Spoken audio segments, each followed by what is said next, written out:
اب آپ سختی کرنے کے مجاز اب آپ محبت سے ہی سمجھا سکتے ہیں, سمجھ رہے ہو.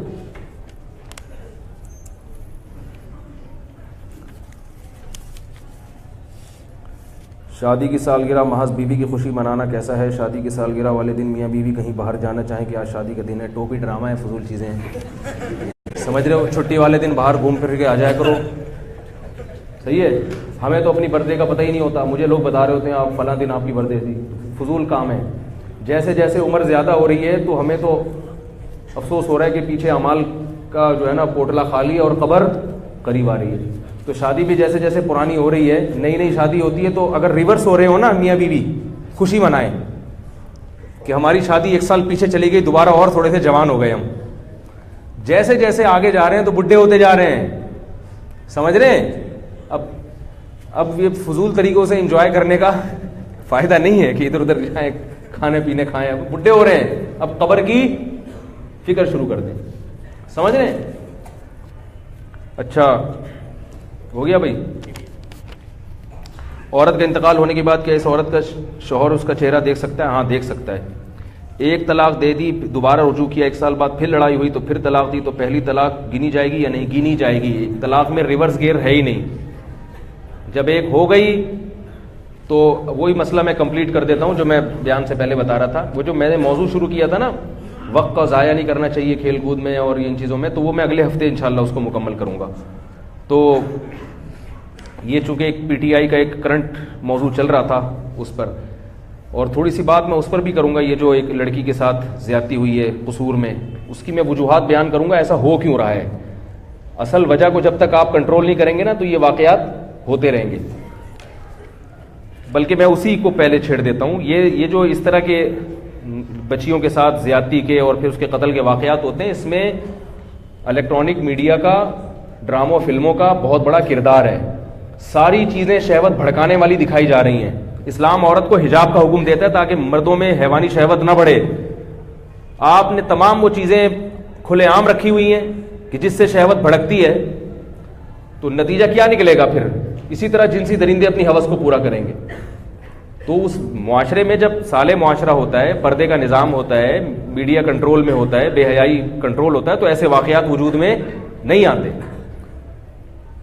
اس طرح جو ہے نا, یہ مجھے یاد ہے 8-10 سال پہلے مولانا اسلم شعبوری صاحب کا ایک مضمون میں نے پڑھا تھا, مولانا اسلم شعبوری شہید رحمہ اللہ تعالیٰ کے. اس وقت کراچی میں واقعہ ہوا تھا کہ سینما میں فلم دیکھ کے کچھ لڑکے نکلے, تو فلم کوئی ایسی بےہودہ تھی کہ ان کے جذبات بھڑکے ہیں, تو انہوں نے وہیں سینما گھر سے نکلنے کے بعد کسی بچی کو اغوا کیا اور اس کا اسی طرح ریپ کر کے اس کو قتل کر دیا. تو ظاہر ہے اس کا ذمہ دار وہ سینما گھر ہوگا کہ نہیں ہوگا, جو آپ کے نیگیٹو جذبات کو بھڑکا رہا ہے. اور اس کو میڈیا بڑے اچھے لیول لگا کے پیش کرتا ہے, آزادی, نسوانیت, حقوق نسواں کے نام پر نا, کہ عورت کو برقعے میں نہیں باندھو, وہ بھی آزاد ہے, اس کو بھی جینے کا حق ہے. تو یہ واقعات یورپ امریکہ میں اور بھی زیادہ ہوتے ہیں. ہمارے ایک رشتے دار یورپ کے کسی ملک میں تھے, میں ملک کا نام نہیں لوں گا, انہوں نے بتایا کہ میں نے 13 یا 14 سال کی بچی کو دیکھا جو بڑی خوبصورت تھی. کہہ رہے میں نے دیکھا کہ وہ ذہنی توازن خراب ہے اس کا. 13 یا 14 سال کی بچی تھی, کافی اس میں یعنی اٹریکٹیو تھی بہت زیادہ, لیکن اس کا ذہنی توازن خراب تھا. کہہ رہے میں نے تفتیش کی تو پتہ چلا اس کا اتنی مرتبہ ریپ ہوا ہے, جبری زنا اس سے اتنی مرتبہ ہوا ہے کہ ذہنی توازن کھو بیٹھی ہے. تو ان کے ہاں اس سے زیادہ واقعات ہوتے ہیں جتنے ہمارے یہاں ہوتے ہیں. یہ پہلی بات تو یہ دماغ میں بٹھا لیں. ہمارا چونکہ میڈیا ہمارے خلاف زیادہ ذہن بنا رہا ہے, تو ہماری منفی خبروں کو بہت زیادہ اچھالا جاتا ہے. ان کے ہاں زیادہ ہوتے ہیں کیونکہ ان کے ہاں بے حیائی ہم سے زیادہ ہے. ان کو تو اپنے شہوت پہ کنٹرول ہی نہیں ہے. ان کو تو اگر یہ چیزیں نہ ملے نا تو پاگل ہو جائیں. تو ہمارے ہاں بھی ہم اسی کلچر کو فالو کر رہے ہیں جس کی وجہ سے اس قسم کے واقعات ہو رہے ہیں. تو پہلی بات تو یہ کہ ان واقعات پہ کنٹرول کرنے کے لیے مذمتی بیانات کافی نہیں ہے. معاشرے سے بے حیائی کو ختم کرنا پڑے گا تاکہ نوجوان لڑکے جنسی درندے نہ بنے. عورت کو پردے میں لانا پڑے گا. دوسری بات یہ کہ باتیں کرنے کے بجائے حکمرانوں کا فرض ہے کہ 1 ہفتے کے اندر اندر اس کو پکڑ کے مجرم کو چوک پہ لٹکائے. ہمیں کسی جاننے والے نے بتایا کہ 1981 میں کچھ اس قسم کا واقعہ ہوا تھا, ضیاء الحق کے دور میں 1 ہفتے کے اندر لٹکا دیا تھا قاتل کو.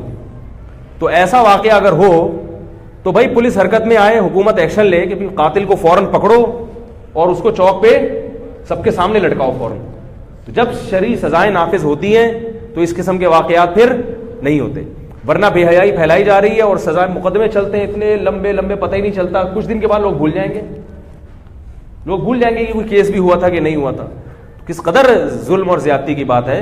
تو اس میں فوراً قرار واقعی سزا ملنی چاہیے, عبرتناک سزا ملنی چاہیے اس کو, تو تب جا کے ان مسائل پہ کنٹرول ہوتا ہے. یہ جو مسئلہ میں نے بتایا تھا کہ اس طرح سے اگر کسی شخص نے طلاق دی ہے, ایک طلاق دی ہے, اور اس طرح سے عدت پوری ہوگی, تو اس کا فائدہ یہ ہے کہ میاں بیوی دوبارہ جب زندگی میں چاہیں نکاح کرنا, دوبارہ نکاح کر سکتے ہیں. کیونکہ طلاق کتنی ہوئی ہے؟ ایک ہوئی. کیونکہ بعض دفعہ نہیں بن رہی ہوتی, پھر وہ اپنے ابا کے گھر جا کے بیٹھتی ہے, پھر وہ اپنی اماں کے گھر جا کے وہ بیٹھتی ہے, اور یہ بیگم کے بغیر زندگی گزارنا شروع کرتا ہے, تو پھر اس کے بھی نٹ بولٹ سیدھے ہونا شروع ہو جاتے. یا ممکن ہے کہ کہیں دوسری شادی کر کے لائے تو پھر خیال آیا وہ کم از کم اس سے تو اچھی تھی نا. ٹھیک, ایسا بھی ہوتا ہے. وہ ایک غلام کا واقعہ میں بتاتا ہوں نا, ابھی تھوڑے ٹائم کم ہے. تو جو ہے نا, تجربے بھی انسان کو بہت کچھ سکھاتے ہیں. تو واپسی کا آپشن بھی کیا رہتا ہے؟ کھلا رہتا ہے. 3 طلاق تو شریعت نے اس لیے رکھی ہے, وقفے سے اگر کوئی دے, کہ بھی بعض دفعہ مرد کو یہ خطرہ ہوتا ہے کہ میں نے اگر 3 طہروں میں 3 مہینے کے وقفے سے 3 نہیں دی تو دوبارہ رجوع کر لیں گے, اور مجھے پتا ہے کہ یہ مجھے دوبارہ پہنا دیں گے. پھر یہ آئی بات سمجھ میں؟ جیسے پرانا موبائل بک نہیں رہا ہوتا نا, آپ دکان والے کو جا کے کہتے ہیں یار یہ کسی کسٹمر کو کیا کرو, پہنا دو. لے گا تو کوئی نہیں, لیکن اب جب کوئی نہیں خرید رہا ہوتا تو پھر کیا کیا جاتا ہے؟ پہنایا جاتا ہے. تو بعض عورتیں اتنی بد اخلاق ہوتی ہیں, مرد کو یہ پتا ہوتا ہے کہ اگر میں نے واپسی کا آپشن رکھا, ایک طلاق دی, تو رشتہ دار کیا کریں گے؟ مل جوڑ بانٹ کے دوبارہ یہ مجھے پہنا دیں گے, اور پھر وہی کچھ ہوگا جو ہو رہا ہے. تو ایسی سخت مجبوری میں شریعت نے کہا کہ پھر 3 دے سکتے ہو, لیکن وہ بھی اسی پروسیس کے تحت دینی پڑیں گی. بیوی سے ہم بستری کی اجازت نہیں ہے. 1 مہینے میں 1 دی, پھر حیض آیا, پھر حیض آ کے ختم ہوا, ہم بستری کرنے کی اجازت نہیں ہے. پھر اس دوسرے حیض میں ختم ہونے کے بعد دوسری دی, پھر تو 3 مہینے اپنے نفس کو روک کے رکھے گا, پھر تیسری دے گا, تو یہ اس کی علامت ہوگی کہ واقعی ان میں نباہ نہیں ہو سکتا. لیکن یہ بھی ناپسندیدہ ہے. اصل کیا ہے؟ 1 دے بس, اس کے بعد دوبارہ دے ہی نہیں, تاکہ جب واپس آنا چاہے. ہمارے حضرت نے ایک واقعہ سنایا کہ ایک پٹھان آیا میرے پاس اور کہنے لگا بہت پریشان ہوں, سارے جوڑ توڑ کر کے سنگے مروڑ کر کے دیکھ لیا, بیگم کنٹرول میں نہیں آ رہی. جوڑ توڑ بھی کر لیا, سنگے مروڑ بھی کر لیا. تو پھر حضرت نے ان کو یہ طریقہ بتایا, اس طریقے سے 1 طلاق دو. پہلے تو پورا پروسیس سمجھایا کہ جوڑ خاندان والوں کو بٹھاؤ. اس نے کہا سب کچھ جوڑ توڑ سنگے مروڑ ہو چکا ہے. پھر وہ ہوا کہ اس پروسیس کے تحت اس نے 1 طلاق دی. 1 طلاق دی, عدت پوری ہوئی, بیگم گھر چلی گئی. لوگوں نے بہت سمجھایا رجوع کر لے رجوع کر لے. اس نے کہا نہیں, ہمارا جیسے بیوی کے ساتھ گزارا نہیں, ہمارا دماغ پٹھان کا زبان نہیں ہے. اب وہ پٹھان اپنا زبان پہ کیا ہو گیا, اڑ گیا, ہم نہیں اس کے ساتھ گزارا کرے گا. 3 مہینے گزر گئے, صبر کیا اس پٹھان نے. اس نے بولا ہمارا اس کے ساتھ گزارا نہیں ہے. لوگوں نے بھی کہا واقعی اگر ہوتا گزارا تو 3 مہینے کے اندر تو رجوع ہو ہی جاتا نا, نہیں کر رہا تو چھوڑو بس. اب وہ بیگم اپنے گھر چلی گئی. 1 سال کے بعد اس پٹھان کو کیا آیا ہے؟ خیال آیا, رشتہ ہی نہیں مل رہا تھا بیچارے کو. یا کوئی مسئلہ ہوگا, یا مل رہا ہوگا ویسا نہیں مل رہا ہوگا. تو پھر یہ ہمارے حضرت کے پاس آیا, بولا وہ ہمارا بیوی ہم کو بہت یاد آتا ہے, ہمارا بیوی ہم کو بہت یاد آتا ہے. حضرت نے اس کو فرمایا کہ دیکھو تم نے شریعت کے مطابق طلاق دی ہے, اس کی برکت ہے کہ تمہارے لیے واپسی کا دروازہ کھلا. تو بیوی کو پیغام بھیجا. شروع میں تو وہ پٹھان, بیوی کے بھی پٹھان رشتے دار نا, ہم نے طلاق دی ہے, ہمارا بہنوں ہی نے, غلط ہے, ہم جان سے مار دے گا بندوق. لوگوں نے سمجھا آرام سے تمیز سے بیٹھو, ذرا ہر جگہ بندوق نہیں چلتا ہے, صبر کرو, آرام سے بیٹھو. تو وہ بھی کلاشن کوف نکال کے لے آئے گا, وہ بھی پٹھان ہے تمہارے جیسا. تو خام خامے ابھی تو طلاق ہوئی ہے, بیوہ بالکل ہی بیوہ ہوئی ہو جائے گی. تو نتیجہ کیا نکلا, وہ بھی پھر ٹھنڈے ہو گئے. ظاہر ہے کچھ دنوں میں تعزیے تو ٹھنڈے ہو جاتے ہیں. تو ان کو بھی خیال آیا, اس نے پیغام نکاح بھیجا, دوبارہ ان کی شادی ہو گئی. پھر اس کے بعد دوبارہ اس نے حضرت سے مشورہ نہیں لی, ہنسی خوشی زندگی گزاری انہوں نے.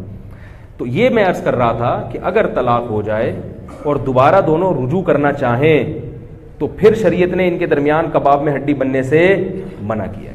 زمانہ جاہلیت میں ایسا ہوتا تھا, ایک دفعہ طلاق دی تو لڑکی کے بھائی غیرت میں آ کے کہتے تھے اب ہم اپنی بہن کو دوبارہ اس گھر میں نہیں بھیجیں گے, جبکہ وہ بہن جانا چاہتی بھی تھی.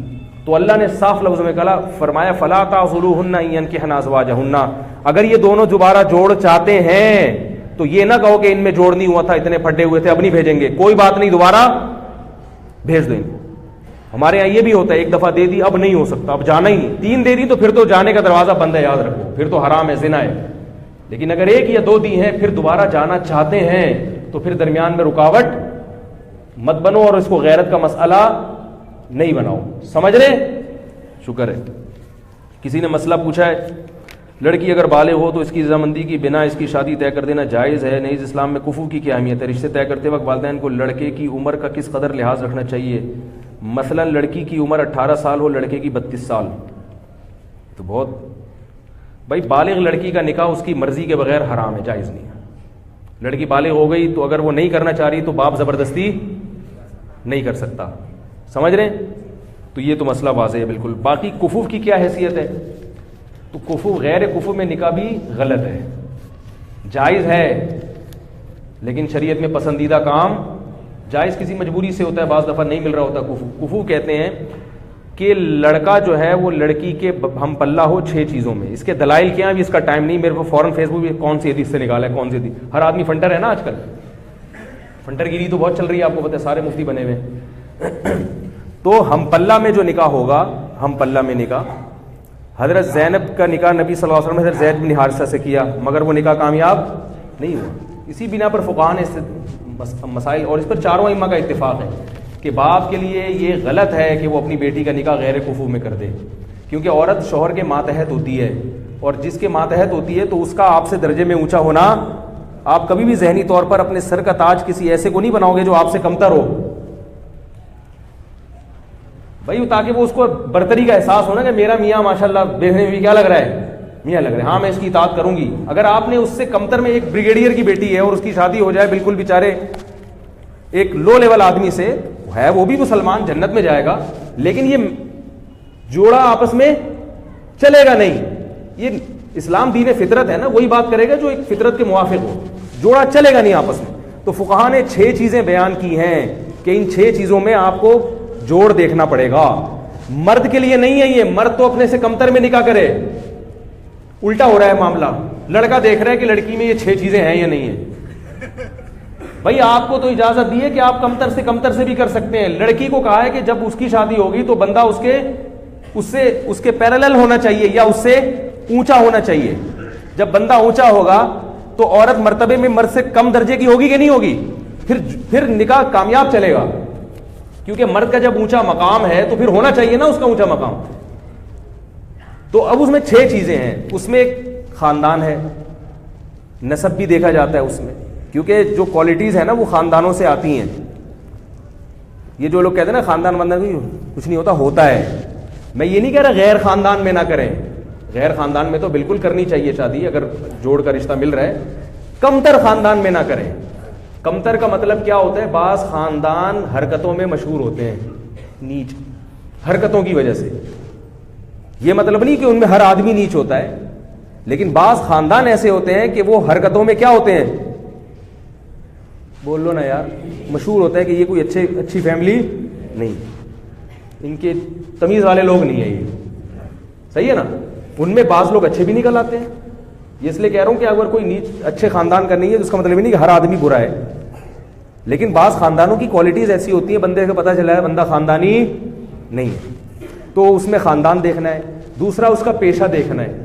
لڑکی بہت اونچے خاندان یعنی پیشے والی کی بیٹی ہے, مثال کے طور پر بہت بڑے آدمی کی بیٹی ہے, تو آپ اس کی شادی بالکل کسی لو لیول آدمی سے کر رہے ہیں تو یہ جوڑ کا رشتہ نہیں چلے گی. سمجھ رہے ہو؟ اسی طرح بہت ذہین لڑکی, اس کی شادی کسی مکھنچو سے کر رہے ہیں. اب وہ عورت کہے گی میں اپنے میاں سے زیادہ سمجھدار ہوں اور یہ سال کم وقت کو پتہ ہی نہیں کچھ. وہ بات کرتا ہے تو آدمی کہتا ہے یار تم چپ ہی رہتے تو اچھا تھا. اس کو کیا کہتے ہیں, مکھنچو. بالکل یہ نہیں کہ تھوڑا بہت فرق تو چلتا ہے, بالکل ہی باولا سا ہے, بہت ہی باولا ٹائپ کا آدمی ہے, تو ذہین لڑکی کا گزارا ایسے باولے کے ساتھ نہیں ہوتا. اسی طرح مال دولت میں بھی, دولت کا مطلب وہ نہیں ہے جو آپ سمجھ رہے ہیں. ہمارے یہاں دولت کا مطلب بینک بیلنس زیادہ ہو, اس کو نہیں دیکھتی شریعت, کیونکہ پیسہ آنے جانے والی چیز ہے. دولت کا مطلب یہ ہے کہ وہ اتنا مہر دینے پر قدرت رکھتا ہو جتنا مہر اس خاندان میں لڑکی کا ہوتا ہے. باقی شریعت اس کے علاوہ دولت کو اس نہیں دیکھتی کہ دولت آنے جانے والی چیز ہے. پنجابی میں کہتے ہیں آنے جانے والی چیز ہے, کیونکہ آپ غریب ہیں, کل پیسے آ سکتے ہیں, آج پیسہ ہے تو کتنے لوگ ہیں شادی کی تو پیسہ تھا, تھوڑے دن بعد کیا ہو گئے, غریب ہو گئے. تو اس وقت دیکھا جائے گا کہ آپ اتنا مہر پے کر سکتے ہیں. باقی اگر دونوں ہاتھ دونوں پاؤں سلامت ہیں تو شریعت آپ کو دولت مند مانتی ہے کیونکہ آپ کما سکتے ہیں. تو یہ چیز ہے. اور اسلام دیکھا جاتا ہے, اسی طرح دینداری دیکھی جاتی ہے. دینداری کا مطلب کہ اگر لڑکی دیندار ہے اور لڑکا کسی کبیرہ علانیہ گناہ میں مبتلا ہے تو وہ بھی اس لڑکی کے جوڑ کا نہیں ہے, کیونکہ یہ میچنگ کی شادی لڑکا تو عیسائی لڑکی سے بھی کر سکتا ہے کیونکہ وہ کمتر ہے نا, ماتحت ہوگی اس کے, لیکن لڑکی کا نکاح کے لیے دیکھنا پڑے گا کہ لڑکی اگر دیندار ہے, پردے دار ہے, تو آپ اس کی شادی کسی شرابی کبابی سے, بے دین آدمی سے نہیں کر سکتے. غلط ہو جائے گا یہ. شریعت آپ سے پوچھے گی, اللہ آپ سے قیامت کے دن سوال کرے گا کہ تمہاری بیٹی اتنی حیادار تھی, اس کو کسی ایسے آدمی کو تم نے کیوں پکڑا دی. سمجھ رہے. اور ایک اور چیز ہے فقہاء نے بیان کی ہے کہ علم جس عورت کے پاس ہے, عالمہ ہے, علم دین ہے مضبوط, ہر بنات المدارس سے نکلنے والی بچیاں عالمہ نہیں ہوتی ہیں, پہلے یہ دیکھیں, مضبوط علم دین ہے تو پھر غیر عالم اس کا کفو نہیں آ رہی بات. اگر کسی لڑکی کے پاس علم دین ہے مضبوط, بنات کے جو مدارس سے لڑکیاں نکل رہی ہیں نا, وہ سب کے پاس مضبوط علم نہیں ہوتا, لیکن اگر کوئی لڑکی واقعی ذی استعداد ہے, اچھی عالمہ ہے, تو اس کو غیر عالم سے اگر نکاح کریں گے تو یہ بھی کیا ہوگا, کفو, کیونکہ علم دین کی وجہ سے ایک برتری کا احساس پیدا ہوتا ہے. انسان کو پتا ہے مجھے شریعت معلوم ہے, بیوی کو پتا ہوگا کہ میں شریعت جانتی ہوں اور شوہر کیا ہے, فارغ ہے, بے شک دوسرے شعبوں میں ماہر ہے مگر اس فیلڈ میں فارغ ہے. تو وہ پھر کیا ہو جائے گا. ابھی جو عمران خان نکاح کر رہے ہیں وہ روحانی پیشوا ہیں, ان کی سنا ہے وہ کیا ہے. تو مجھے لگ رہا ہے عمران خان کہیں ایسا نہ ہو تیسری دفعہ بھی کیا ہو, تیسری دفعہ بھی پھر لوگ کہیں گے یار آپ اس معاملے میں عمران خان کا دفاع کر رہے ہیں, وہ تو طلاقوں پہ طلاقیں دیے جا رہے ہیں. تو عمران خان سے میں کہوں گا کہ اس سے اصلاحی تعلق پہلے ختم کریں, بولیں آج سے آپ میری پیر صاحبہ نہیں ہیں, اس کے بعد اس کو بیوی بنائیں, آج سے میں تمہارا پیر ہوں. دم کون کرے گا. تو اپنی بیگم سے کہے کہ اگر تم پہ جن چڑیل بھوت آیا یا محل نے تو دم کون کرے گا, ہم کرے گا, یا مولانا فضل الرحمان صاحب سے کروا لیں گے. لیکن اب تم ہم پہ دم, یہ جی بات ہے, شوہر پہ جن آ رہا ہے, بیوی دم کر رہی ہے, تو عجیب سا ہو جائے گا نا. تو کہیں ایسا نہ ہو دوبارہ طلاق ہو جائے.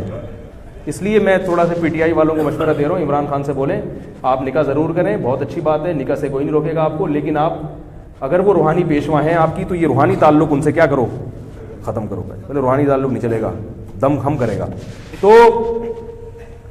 یہ چند چیزیں باپ کو دیکھنا ضروری ہیں. لیکن آج کل کفو جو ہے نا مارکیٹ میں شارٹ ہے.